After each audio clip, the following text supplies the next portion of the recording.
Hello everyone. Today we are going to talk about soil moisture sensors and its types. Soil sensors.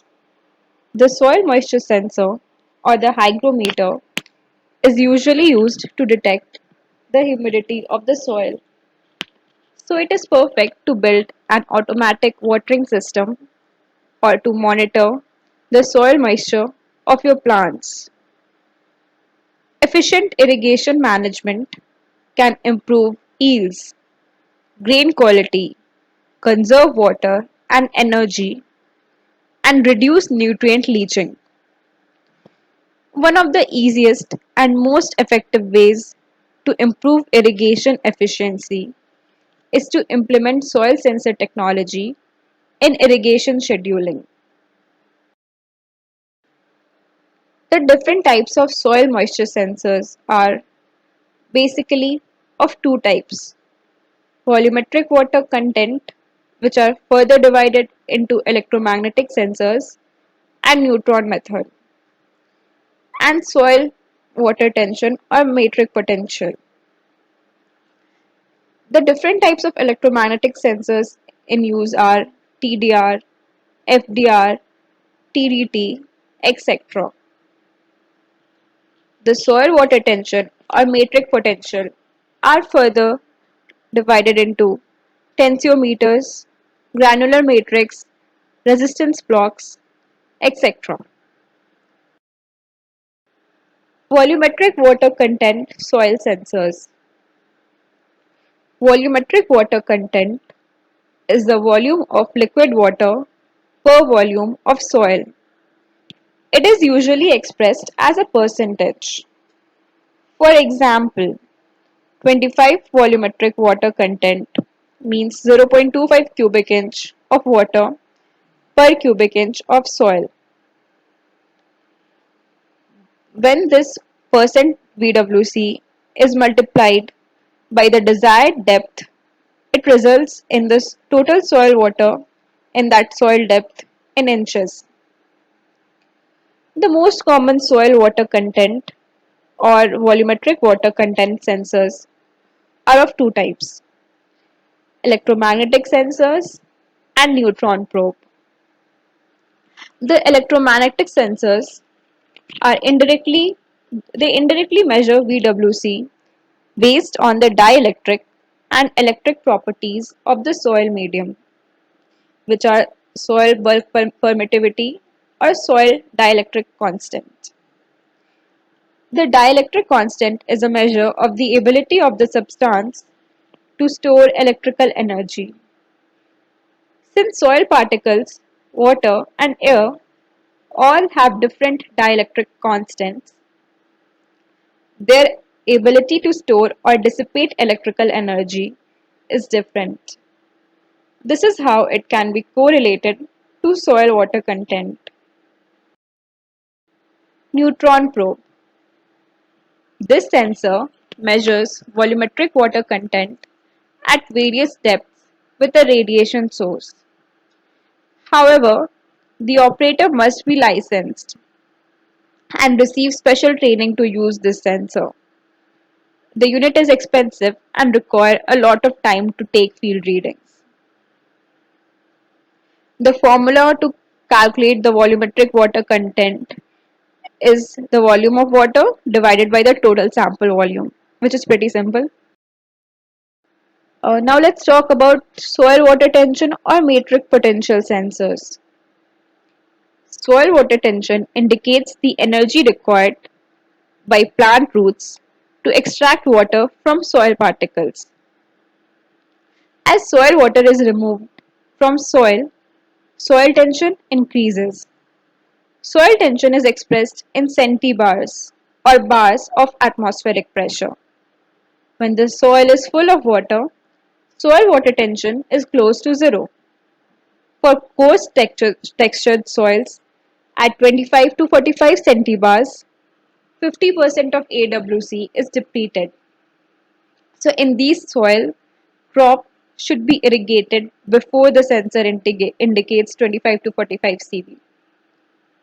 However, Soil tension measurements are soil specific and can be inaccurate. So, depending on your crop and soil observations, soil tension limits should be refined. For example, note the soil tension at the earliest indication of water stress and always make sure that you irrigate before it reaches that point. You can also track your water movement by taking measurements right after an irrigation event. If your bottom sensor after irrigation indicates zero reading, that means you might have irrigated more than required. On the other hand, if it shows no movement, that means you irrigated less. The working of these sensors. We will discuss the main types of sensors and their working. First, resistance sensors. These sensors measure the soil water content percentage by creating a voltage difference across two electrodes, allowing a small amount of current to flow between them and outputting a value of resistance or electrical conductivity. Since water is a very poor conductor, it is the ions in the water that carry the current from one electrode to the other. In theory, the idea is a good one. It makes sense that the resistance will go down as the amount of water in soil increases. However, in practice, there are challenges associated with the assumptions behind this method. Here is why. In this figure, it is illustrated what happens when a positive and a negative plate are charged and the ions move in the soil. For the resistance method to work, one critical assumption is that the number of ions in the soil remains relatively constant. If the number of ions in the soil is not constant, or we use the sensor in a different soil, accuracy becomes impossible because as the number of ions in the pore water changes, the ability for current to flow is altered even when the amount of water has not changed. The idea can be illustrated using a simple example. For a sensor to be used for more than wet or dry measurements, it needs to have a calibration that relates the sensor output to volumetric water content. In this figure, the calibration of a resistance sensor at four different soil saturation extract electrical conductivities. For a modest change in electrical conductivity, we observe that the sensor calibration changes by 10 times. This figure is a simple model of saturation extract electrical conductivity, that is the electrical conductivity of water after it's pulled out of a saturated soil. It shows that the sensor calibration can change more than an order of magnitude. So, although resistance sensors are inexpensive, react to changes in water content, and are simple to integrate into DIY projects, their only real use is for home gardening and science fair projects. In any scientific pursuit, they simply can't produce reliable volumetric water content measurements. Second type is the dielectric sensors, which are a more effective approach than the resistor sensors. These sensors measure the charge storing capacity of the soil. In the figure, we can observe what happens to the ions with a resistance sensor shown in the left part of the diagram and a dielectric sensor which is shown in the right part of the diagram. Also, the electrical circuit diagrams of a resistor is shown on the top left A capacitor is shown on the top right, and there are some dielectric measurements which act as the middle ground of both these sensors, which is shown in the middle diagram. The ideal dielectric sensor electrical circuit on the right is one that simply acts to polarize water molecules between two electrodes. The water molecules align in that field very briefly, so it stores a small amount of charge without causing the salt ions to polarize. This ideal measurement is sensitive to changes in the amount of water, but not sensitive to changes in the amount of salt. So this method is useful even in different types of soil concentration found in different places, which was not possible in case of resistor sensors.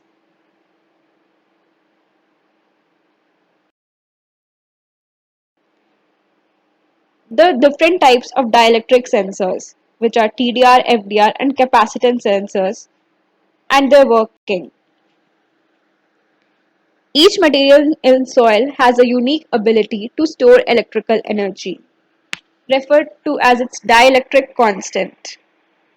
The dielectric scale, sorry, the dielectric scale arbitrarily assigns a value of 1 to air and then relates other materials to that value.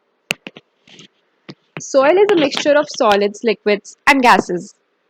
Each of these has a different dielectric, but in general, they all have low dielectric values compared to water. Thus, when the charge storing capacity of the soil is measured by a dielectric sensor, water and air are the only things.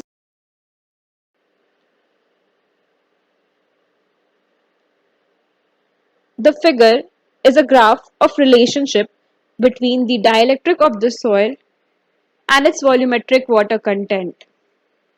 Like resistance, dielectric sensors are not perfect at predicting the volumetric water content. However, with these sensors, things that affect performance do so with a much smaller effect. In this graph, with the dielectric on the x-axis and the volumetric water content on the y-axis, note how the difference in soil bulk density affects the calibration. The effect is there, but it is relatively minor.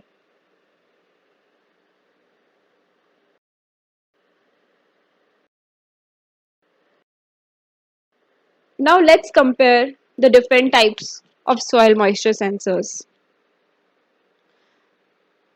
So sensor type tensiometers, which is a type of soil water tension, that is,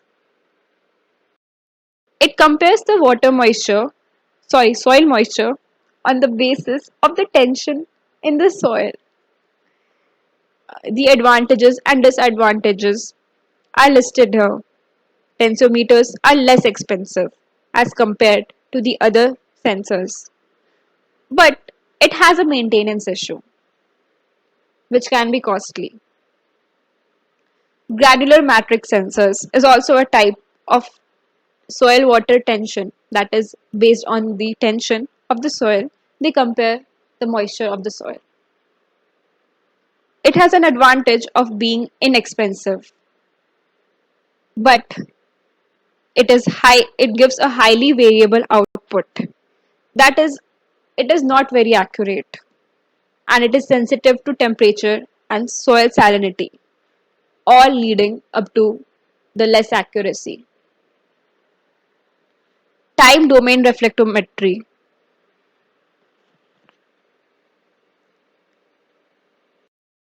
As already discussed, it is a type which compares the dielectric, the moisture in the soil. It has an advantage of being quick and gives a very accurate response. But the instruments required to for the TDR are very costly. frequency domain reflectometry. This also has the advantage of measuring at different depths for the same location. But the disadvantage is that the soil specific calibration is required. That is, the calibration has to be done already. VH400 soil moisture sensor. This is also a type of dielectric sensor.